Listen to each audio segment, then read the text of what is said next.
Halo semuanya. Untuk para pembaca Wattpad dan para tukang halu merapat yuk. Karena kali ini saya akan menceritakan alur dari film 365 Days yang diadaptasi dari novel dengan judul yang sama karya Blanka Lipinska.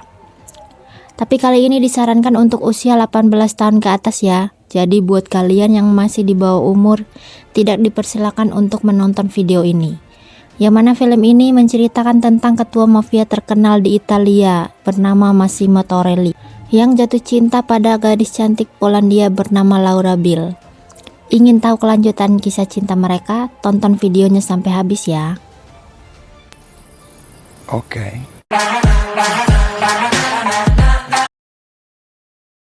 Di awal film diperlihatkan dua kelompok mafia yang sedang bernegosiasi tentang bisnis mereka dan salah satunya adalah ayah dari Massimo. Sedangkan Massimo sendiri tengah sibuk memperhatikan seorang gadis cantik dari kejauhan lewat teropongnya. Kemudian dihampiri oleh ayahnya, menjelaskan kalau suatu hari nanti ialah yang akan memiliki semuanya dan melanjutkan bisnis ayahnya. Namun tiba-tiba ayahnya ditembak dan terbunuh. Massimo juga ikut tertembak di bagian perut. Di antara hidup dan matinya Massimo terus terbayang gadis cantik tadi. 5 tahun kemudian Massimo sudah menjadi ketua mafia terkenal menggantikan ayahnya. Sedangkan wanita yang Massimo lihat dulu bernama Laura menjadi direktur penjualan. Namun kehidupan percintaan mereka tidak semulus karir mereka. Massimo seorang bos mafia bebas melakukan apa saja bersama wanita yang ia mau. Sedangkan Laura mempunyai pacar bernama Martin. Namun selalu sibuk dengan urusannya yang membuat percintaannya kurang bergairah, sampai-sampai ia harus menggunakan mesin getar untuk memuaskan hasratnya. Laura pun diajak oleh Martin dan teman-temannya ke Sisilia untuk berlibur merayakan ulang tahunnya. Bertepatan Massimo juga mendarat di Sisilia. Malamnya Laura diberi kejutan oleh Martin dan teman-temannya. Namun ketika Laura hendak ke toilet, saat itu ia pertama kali bertemu Massimo yang dengan cepat langsung menghilang. Pacar Laura si Martin malah sering menghilang dan sibuk setiap ulang tahunnya. Membuat Laura kecewa dan pergi keluar sendirian, yang membuatnya hampir tersesat. Lalu diculik oleh anak buah suruhan Massimo dan dibawa ke kastilnya. Ketika Laura tersadar, ia sudah terbangun di sebuah kamar yang terkunci dari luar.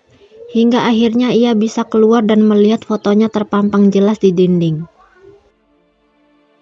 Laura kembali bertemu dengan Massimo. Massimo pun menjelaskan semua yang terjadi padanya.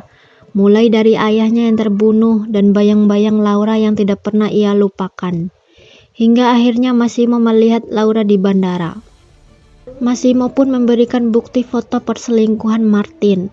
Massimo juga menyuruh anak buahnya memberikan surat kepada Martin mengatasnamakan Laura untuk meninggalkan Laura dan pulang kembali ke Polandia.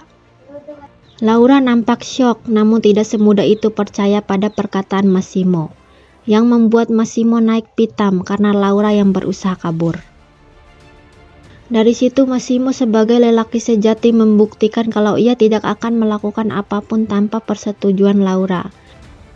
Massimo yang sudah menunggu Laura selama bertahun-tahun memberi waktu 365 hari untuk Laura mencintainya dengan cara apapun, dan akan dibebaskan 356 hari kemudian. Mendengar permintaan Massimo yang tidak masuk akal padahal mereka baru bertemu, Laura berhasil merebut pistol milik Massimo. Sialnya Laura melawan orang yang salah, dan dalam sekejap Massimo berhasil merebut pistolnya kembali. Malam harinya Laura masih tak ingin menyerah untuk kabur, tapi ia malah melihat Massimo dan anak buahnya tengah menembak mati seseorang. Karena Laura mempunyai riwayat penyakit jantung, ia pun pingsan. Laura tersadar dan terbangun di atas kasur dan sudah berganti pakaian. Massimo yang sudah duduk manis di kursi menjelaskan kejadian semalam. Yang mana itu adalah penipu yang merampok keluarganya sendiri dan memilih bunuh diri atas kemauannya sendiri. Dan soal pakaian Laura, pelayan Massimo lah yang menggantinya. Scene selanjutnya Laura mulai dibiasakan dengan kehidupan Massimo yang terbilang mewah. Mulai dari sarapan yang lain dari biasanya, berbelanja, berpakaian yang sesuai dengan keinginan Massimo, hingga mengajak Laura ke semua acara yang ia datangi. Tapi ketika mereka sedang berbelanja di luar, Laura mengambil celah untuk kabur, namun dibiarkan oleh Massimo dan tak mencegatnya. Dikarenakan polisi di sana sudah mengenal Massimo sebagai ketua mafia terkenal di Italia, terlihat ketika Laura yang ingin meminta tolong pada 2 orang polisi di sana. Namun ketika melihat Massimo, mereka malah memberi salam dan berlalu pergi. Karena upaya kaburnya tidak berhasil, lantas Laura pun mengingatkan tentang perkataan atau janji yang pernah Massimo katakan padanya, bahwa Massimo tidak akan menyentuhnya tanpa seizinnya. Dan juga meminta agar laptop dan handphonenya dikembalikan, juga makanan normal yaitu pangsit. Pada saat makan malam juga Laura mencari tahu siapa Massimo sebenarnya dengan menanyakan pekerjaannya. Namun dijawab oleh Massimo bahwa ia hanyalah CEO dari banyak hotel, restoran, dan bar di seluruh dunia. Selesai makan malam, Laura terlihat senang karena laptop dan handphonenya sudah berada di atas kasur. Lantas menghubungi orang tuanya, mengabarkan kalau ia sekarang sudah mendapatkan pekerjaan di hotel selama 1 tahun. Mengingat janji yang pernah dibuat Massimo, Laura malah dengan sengaja memancing atau menggoda Massimo, mulai dari mandi bersama hingga berani datang langsung ke kamarnya. Tapi di sini mereka malah balas-balasan menggoda satu sama lain. Can you stop it? Maybe I don't want to stop. Yang membuat Massimo hampir saja hilaf. Tapi untungnya ia bisa mengendalikan nafsunya, mengingat lelaki itu yang dipegang omongannya, bukan itunya. Tapi si Laura bukannya kapok, malah dia berulah lagi ketika diajak ke salah satu bar milik Massimo. Dengan memakai pakaian minim dan membuat Massimo marah. Hal itu juga memancing salah satu anggota kelompok mafia lain menggoda dan hampir memperkosanya. Scene pun berpindah ke sebuah kapal. Laura yang terduduk mendengar percakapan antara Massimo dan Mario yang membahas tentang kejadian di bar semalam, di mana salah satunya itu adalah kelompok mafia yang lain yang cukup berpengaruh juga.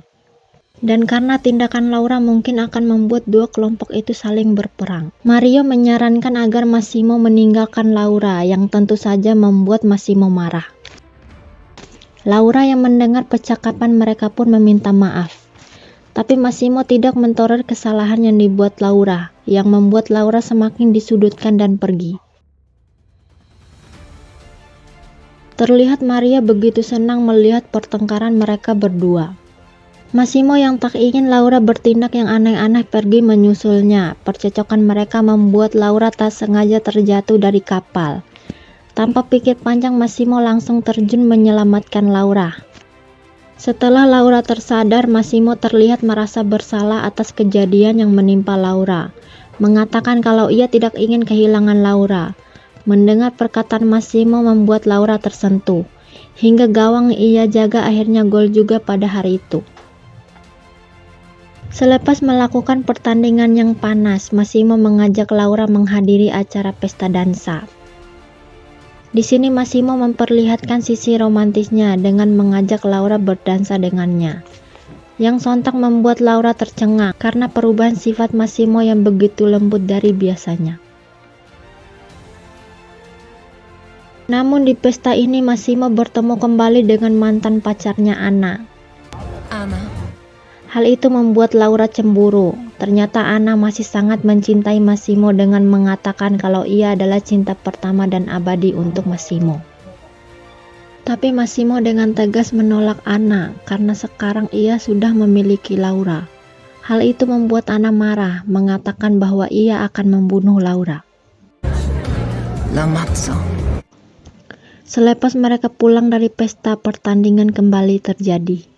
Setelah itu Massimo memberitahu Laura jika keesokan paginya ia harus dipulangkan kembali ke Polandia, diantar oleh Dominic.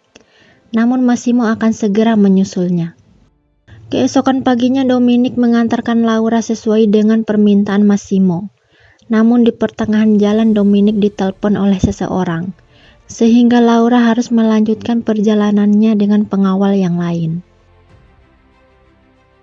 Sesampainya di Polandia, Laura langsung menemui temannya Olga, menceritakan semua yang terjadi pada hidupnya dan juga tentang Massimo. Sebagai teman yang baik, Olga mengajak Laura jalan-jalan, sekedar untuk menghilangkan kesedihan Laura dengan pergi ke salon spa dan juga pesta di bar. Laura juga terlihat mengubah penampilannya. Sepanjang pesta, Olga dan Laura cukup bersenang-senang, hingga Laura terganggu dengan kedatangan Martin yang terus mengikutinya sampai ke apartemennya. Martin yang memaksa untuk masuk sontak ketakutan dan pergi ketika melihat Massimo yang sudah duduk manis di sebuah kursi. Setelah sekian lama tak bertemu, malam itu akhirnya Laura mengungkapkan rasa cintanya ke Massimo yang membuat Massimo tidak bisa menyembunyikan rasa bahagianya. I love you.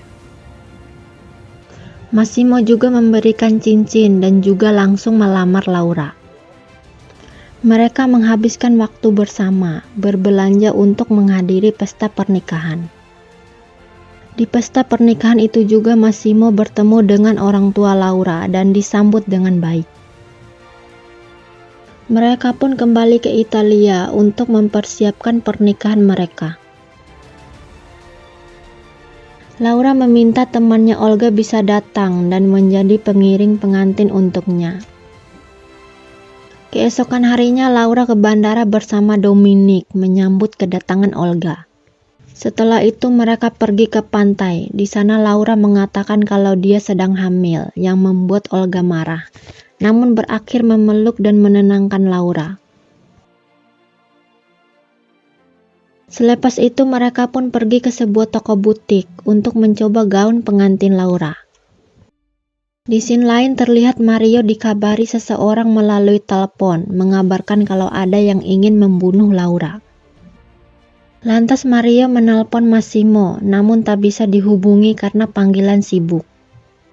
Di perjalanan pulangnya, Laura menelpon Massimo, mengatakan ada sesuatu yang harus ia bicarakan dengannya. Namun ketika mobil memasuki terowongan, tiba-tiba telepon terputus. Melihat kedatangan Mario, Massimo langsung terjatuh dan begitu sedih. Sedangkan mobil yang ditumpangi Laura tidak pernah keluar dari terowongan dan film pun selesai. Akhir yang banyak mengundang tanda tanya. Tapi tenang aja, buat kalian yang baru tahu film ini tidak akan menunggu lama, karena film ini memang ada kelanjutannya dan kabarnya sudah memulai syuting keduanya di tahun ini. Bisa dilihat dari postingan dua pemerannya yang diunggah di Instagram. Menurut kalian adegan mana yang menjadi favorit kalian? Kalau saya yang ini. Are you lost, baby girl? Are you lost, baby girl? Are you lost, baby girl?